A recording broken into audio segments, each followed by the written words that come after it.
And that's what I think like my biggest problem is with some of these superhero movies.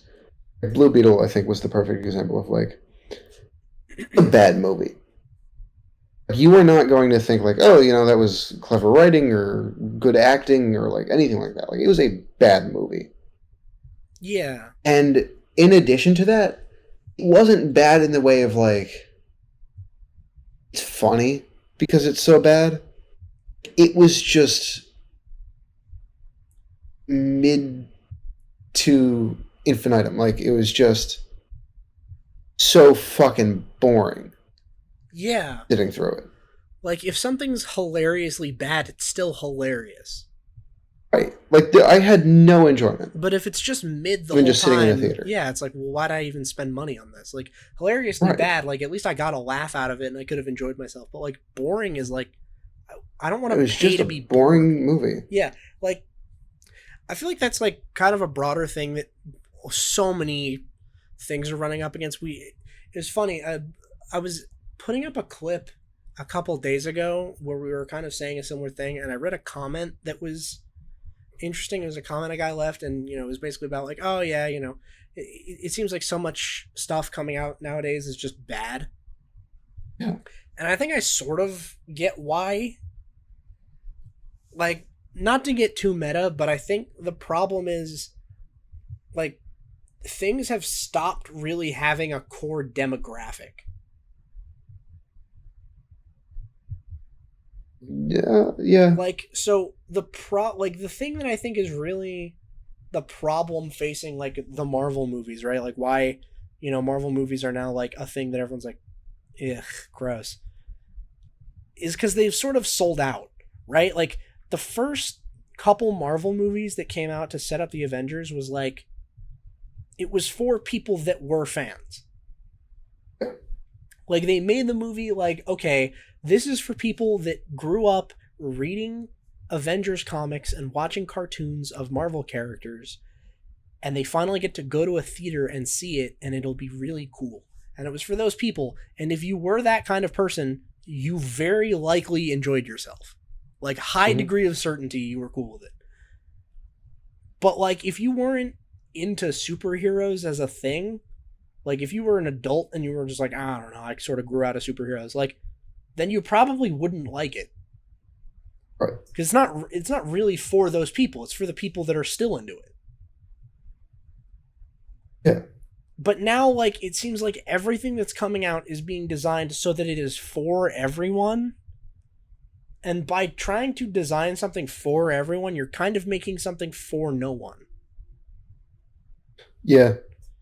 I get that. Like, if we make this Blue Beetle movie, what if we just take zero risks? Obviously, if we take zero risks, nothing interesting will happen. There will be nothing remarkable about the movie whatsoever. But it also can't be bad. Like, Right. it's not like people will viscerally hate it for ruining something from their childhood because we played it safe at every turn. But now I viscerally hate it because I was bored Yeah, for you're 2.5 hours. yeah, you're not like, oh my god, they did Blue Beetle wrong, but you're like, yeah, it was just boring. I just It sat through wasted that my whole fucking movie. time. Yeah, I just wasted all that time watching that movie for no reason because they didn't take any risks. But the problem is, if they take risks, then people might not like the risks that they take, or like not like the artistic interpretations that they make, or something like. But like, just make the movie for the fans of the thing. Yeah. Like that. That's why is that the thing that Hollywood fails to understand? There's so much money and so many talented people. Why do we not get that consistently? Well, all right. I agree 99.99%. Yeah. I think there is one very recent exception. Okay. I think a lot of people have said the same thing. But the Mario movie. Okay. So the Mario movie was like just a stupid fun movie. And they clearly focused a lot on just like really hiding the Easter eggs. Yeah. So I sat in the theater with my friend Matt, and 2.5 hours, or not 2.5 hours, it was an hour and a half, I guess. It was a very short movie. But we were just sitting there, right? And the whole time we're just pointing at the screen like fucking chimpanzees, like, "Hey, it's the thing from the game." Oh, Yeah. it was a lot of fun. It was a stupid movie, but it was Yeah. fun. They're like, oh, okay, well, we're making the Super Mario movie. Like, Right. this is clearly I grew not. up playing Mario games. Yeah, That was fun as hell. this is clearly not like some overly serious, insisting upon itself thing that we need to make. Like, let's just make it something that, like, oh, everyone's played Mario or is at least aware of it. Let's just make it something that, like, if you like Mario, you can go and have fun watching it. I think that was the one of the few movies with like a good balance where like they played it safe. Like it's a kids movie. Still a kids movie. Like yes, they're still playing it safe in that respect of like it's meant to please all children. It's a bright, Yeah. colorful, happy, whatever. But it's also like they got the nostalgia thing going. Yeah, of course. They did it well. Yeah, it doesn't. Yeah, it's not like taking risks means they have to do some sort of avant-garde. Like we're doing Mario, but now it's about like the crushing weight of all of the Goombas that he stomped, and how he can't sleep at night, Is he knowing really the good guy? yeah, knowing with them on his conscience, like that kind of thing, right? Like yeah, it's core demo is kids, so make it something that kids will enjoy. So bright colors.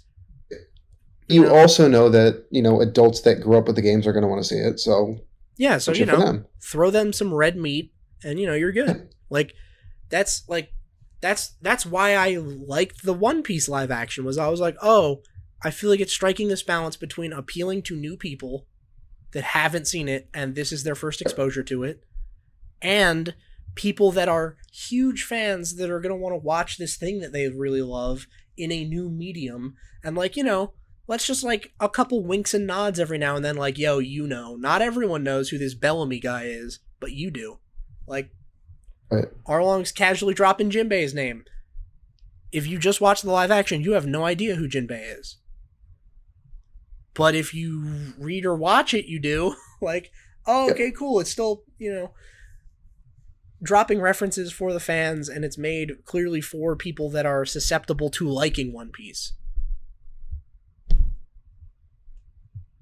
And, that's why I'm like, yeah, I thought it was good. Like, it, could have been better, but could have been significantly worse. Oh yeah, dude. It could have been so much worse. So, give it kind of a pat on the back for that.